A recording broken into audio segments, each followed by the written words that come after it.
نحمده ونصلي على رسوله الكريم اما بعد فاعوذ باللہ من الشیطان الرجیم بسم اللہ الرحمن الرحیم۔ سورۃ حمیم سجدہ کی آیت نمبر 9 سے آج کے سبق کا آغاز کریں گے۔ رب اشرح لی صدری ویسر لی امری واحلل عقدۃ من لسانی یفقهوا قولی رب زدنی علما رب زدنی علما رب زدنی علما۔ اللہم فقہنا فی الدین اللہم فقہنا فی الدین اللہم فقہنا فی الدین اللہم فقہنا فی الدین۔ اعوذ باللہ السمیع العلیم من الشیطان الرجیم من ہمزہ ونفخہ ونفثہ۔ قل اَإِنَّکُمْ لا تکفرون، کہہ دیجئے کیا بے شک تم واقعی سب انکار کرتے ہو۔ بالذی خلق الارض فی یومین، اس کا جس نے پیدا کیا زمین کو 2 دنوں میں، وتجعلون لہ، اور تم سب بناتے ہو اس کے لیے، اندادا ذالک رب العالمین، اس کے لیے شریک وہ سب جہانوں کا رب ہے۔ وجعل، اور اس نے بنائے، فیہا اس میں، رواسیہ مضبوط پہاڑ، من فوقہا اس کے اوپر سے، وبارک، اور اس نے برکت رکھی، فیہا اس میں، وقدر فیہا اقواتہا، اور اس نے اندازے سے رکھا اس میں اس کی غذاؤں کو، فی 4 ایام 4 دنوں میں، سواء للسائلین، یہ سب کچھ کیا برابر، یعنی پورا ہے پوچھنے والوں کے لیے یہ جواب۔ ثم استوى إلى السماء، پھر وہ متوجہ ہوا آسمان کی طرف، وہی دخان، اور وہ ایک دھواں سا تھا۔ اس کا جس نے پیدا کیا زمین کو 2 دنوں میں، تو تم سب اس کے لیے شریک بناتے ہو، وہی سب جہانوں کا رب ہے۔ قرآن مجید کی متعدد مقامات پر ذکر ہے کہ اللہ نے آسمانوں اور زمینوں کو 6 دنوں میں بنایا۔ یہاں اس کی کچھ تفصیل بیان فرمائی گئی۔ فرمایا زمین کو 2 دن میں بنایا، اس سے مراد ہے یوم الاحد اتوار اور یوم الاثنین پیر کا دن۔ سورہ نازعات میں کہا گیا والارض بعد ذلک دحاہا، نازعات 30، اور زمین کو اس کے بعد پھیلایا۔ جسے بظاہر معلوم ہوتا ہے کہ زمین کو آسمان کے بعد بنایا گیا، جبکہ یہاں زمین کی تخلیق کا ذکر آسمان کی تخلیق سے پہلے کیا گیا ہے۔ حضرت ابن عباس رضی اللہ عنہ نے اس کی وضاحت اس طرح فرمائی ہے کہ تخلیق اور چیز ہے، اور دحا جو دہون سے ہے بچھانا یا پھیلانا اور چیز۔ زمین کی تخلیق آسمان سے پہلے ہوئی جیسا کہ یہاں بھی بیان کیا گیا، اور دحا کا مطلب ہے زمین کو رہائش کے قابل بنانے کے لیے اس میں پانی کے ذخائر رکھے گئے، اسے پیداواری ضروریات کا مخزن بنایا گیا۔ اخرج منہا ماءہا ومرعاہا، النازعات 31، اس میں پہاڑ، ٹیلے اور جمادات رکھے گئے۔ یہ عمل آسمان کی تخلیق کے بعد دوسرے 2 دنوں میں کیا گیا۔ یوں زمین اور اس کے متعلقات کی تخلیق پورے 4 دنوں میں مکمل ہوئی۔ صحیح بخاری حدیث 4816۔ اور اس نے بنائے اس میں مضبوط پہاڑ اس کے اوپر، اور اس نے برکت رکھی اس میں، اور اس نے اندازے سے رکھا اس میں اس کی غذاؤں کو 4 دنوں میں، یہ سب کیا برابر، یعنی پورا کیا پوچھنے والوں کے لیے یہ جواب ہے۔ یعنی پہاڑوں کو زمین ہی سے پیدا کر کے ان کو اس کے اوپر گاڑ دیا تاکہ زمین ادھر یا ادھر نہ ڈولے۔ یہ اشارہ ہے پانی کی کثرت، انواع و اقسام کے رزق، معدنیات اور دیگر اسی قسم کی اشیاء کی طرف، یہ زمین کی برکت ہے۔ کثرت خیر کا نام ہی برکت ہے۔ اقواتن، قوتن، غذا، خوراک کی جمع ہے، یعنی زمین پر بسنے والی تمام مخلوقات کی خوراک اس میں مقدر کر دی گئی ہے یا بندوبست کر دیا ہے۔ اور رب کی اس تقدیر یا بندوبست کا سلسلہ اتنا وسیع ہے کہ کوئی زبان اسے بیان نہیں کر سکتی، کوئی قلم اسے رقم نہیں کر سکتا، کوئی کیلکولیٹر اسے گن نہیں سکتا۔ بعض نے اس کا مطلب یہ بیان کیا ہے کہ ہر زمین کے حصے میں کچھ ایسی چیزیں پیدا کر دیں جو زمین کے دوسرے حصوں میں پیدا نہیں ہو سکتی، تاکہ ہر علاقے کی ایک مخصوص پیداواریں ان علاقوں کی تجارت و معیشت کی بنیادیں بن جائیں۔ چنانچہ یہ مفہوم بھی اپنی جگہ صحیح اور درست ہے۔ یعنی تخلیق کے پہلے 2 دن اور دحا کے 2 دن، پھر سارے دن ملا کے یہ کل 4 دن ہوئے جس میں یہ سارا عمل تکمیل کو پہنچا۔ سواءً کا مطلب ہے ٹھیک 4 دن میں۔ پوچھنے والوں کو بتلا دو کہ تخلیق اور دحون کا یہ عمل ٹھیک 4 دن میں ہوا یا پورا یا برابر؟ جواب ہے سائلین کے لیے، یعنی پوچھنے والوں کے لیے۔ پھر وہ متوجہ ہوا آسمان کی طرف اور وہ ایک دھواں سا تھا۔ فَقَالَ لَهَا وَلِلْأَرْضِ ائْتِيَا، تو اس نے کہا اس سے اور زمین سے تم دونوں آؤ، طوعاً أَوْ كَرْهًا، خوشی سے یا ناخوشی سے۔ قَالَتَا آتَيْنَا طَائِعِينَ،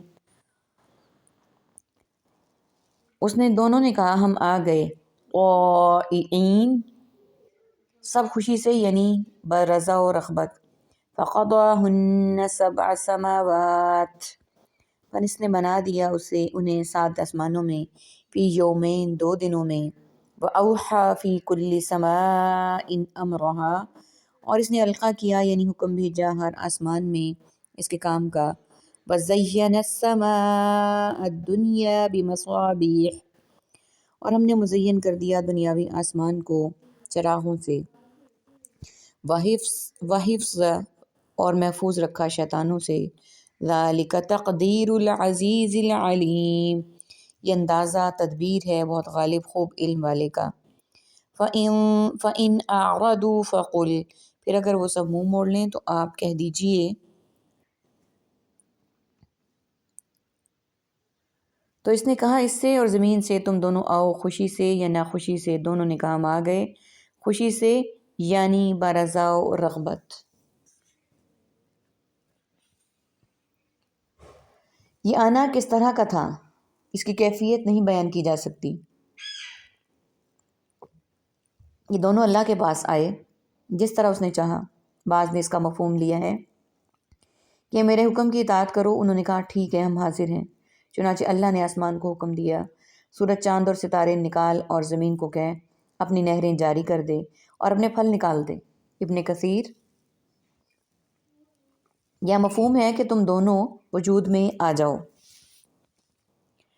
پس اس نے بنا دیے انہیں 7 آسمان اور دونوں میں اس نے القا کیا حکم بھیجا ہر آسمان میں اس کے کام کا، اور ہم نے مزین کر دیا دنیاوی آسمان کو چراغوں سے اور محفوظ رکھا شیطانوں سے۔ یہ اندازہ تدبیر ہے بہت غالب خوب علم رکھنے والے کی۔ یعنی خود آسمانوں کو یا ان میں آباد فرشتوں کو مخصوص کاموں اور اوراد و وظائف کا پابند کر دیا، یعنی شیطان سے نگہبانی، جیسا کہ دوسرے مقام پر وضاحت ہے۔ ستاروں کا ایک تیسرا مقصد دوسری جگہ اہتداء راستہ معلوم کرنا بھی بیان کیا گیا۔ النحل 16۔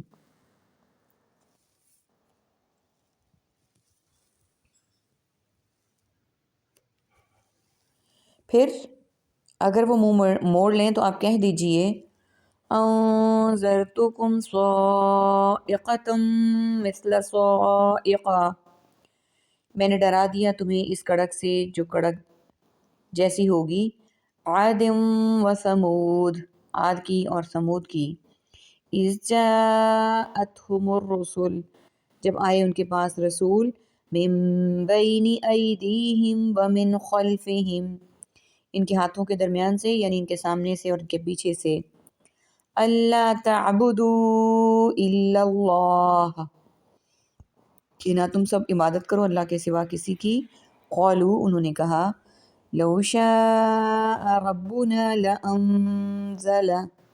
لأنزل ملائکہ، اگر چاہتا ہمارا رب تو ضرور نازل کرتا فرشتوں کو۔ فَإِنَّا بِمَا أُرْسِلْتُمْ، تو بے شک ہم اس کا جو تم آگے بھیجتے ہو بھی اس کے ساتھ، یعنی جو کر دے، کافرون سب انکار کرنے والے ہیں۔ فَأَمَّا عَادٌ فَاسْتَكْبَرُوا، پھر رہے عاد تو ان سب نے تکبر کیا۔ میں نے ڈرا دیا تمہیں اس کڑک سے جو عاد اور سمود کی کڑک جیسی ہوگی۔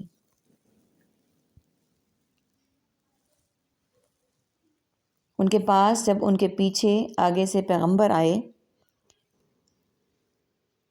کہ نہ عبادت کرو اللہ کے سوا کسی کی، انہوں نے کہا اگر ہمارا رب چاہتا تو ضرور نازل کر دیتا فرشتوں کو، تو بے شک ہم اس کا کہ جس کے ساتھ یعنی جو دے کر تم بھیجے گئے ہو انکار کرنے والے ہیں۔ یعنی چونکہ تم ہماری ہی طرح کے انسان ہو اس لیے ہم تمہیں نبی نہیں مان سکتے۔ اللہ تعالیٰ کو نبی بھیجنا ہوتا تو فرشتوں کو بھیجتا، نہ کہ انسانوں کو۔ پھر رہے عاد تو انہوں نے تکبر کیا۔ فی الارض بغیر الحق، زمین میں ناحق۔ وقالوا من اشد منا، تو انہوں نے کہا کون سخت ہے زیادہ ہم سے، قوت میں۔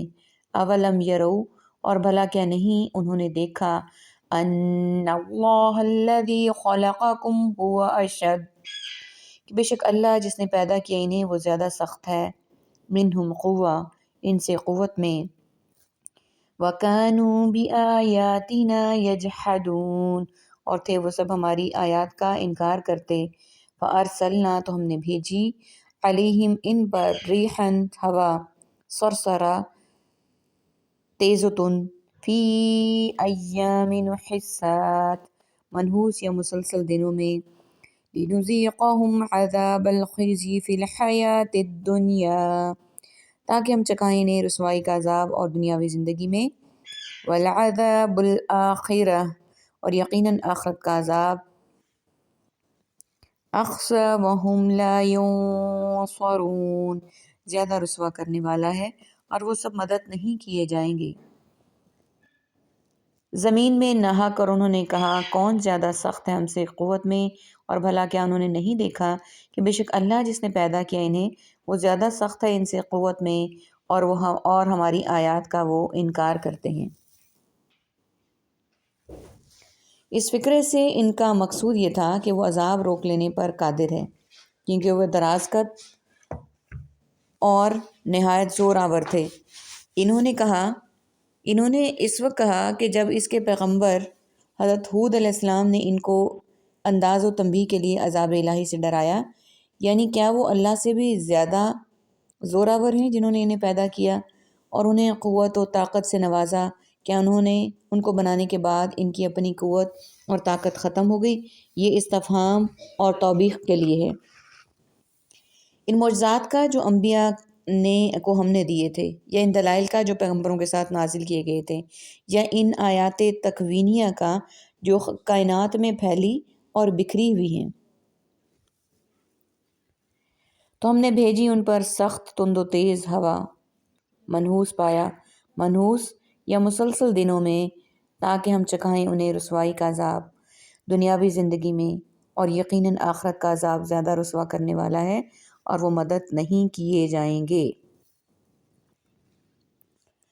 سرسرا سراتن آواز سے ہے، یعنی ایسی ہوا جس میں سخت آواز تھی، یعنی نہایت تند اور تیز ہوا جس میں آواز بھی ہوتی ہے۔ بعض کہتے ہیں یہ سرن سے ہے، جس کے معنی برد، ٹھنڈک کے ہیں، یعنی ایسے پالے والی ہوا جو آگ کی طرح جلا ڈالتی ہے۔ امام ابن کثیر فرماتے ہیں والحق انہا متصفۃ بجمیع ذالک، وہ ہوا ان تمام ہی باتوں سے متصف تھی۔ نحسات کا ترجمہ بعض نے متواتر پے در پے کا کیا ہے، کیونکہ یہ ہوا 7 راتیں اور 8 دن مسلسل چلتی رہی۔ بعض نے سخت، بعض نے گرد و غبار والے، اور بعض نے نحوست والے کیا ہے۔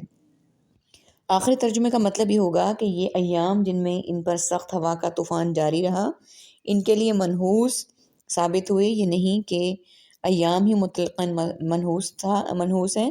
اگر ایسا ہوتا تو یہ ایام دوسروں کے لیے بھی منحوس ہی ثابت ہوتے۔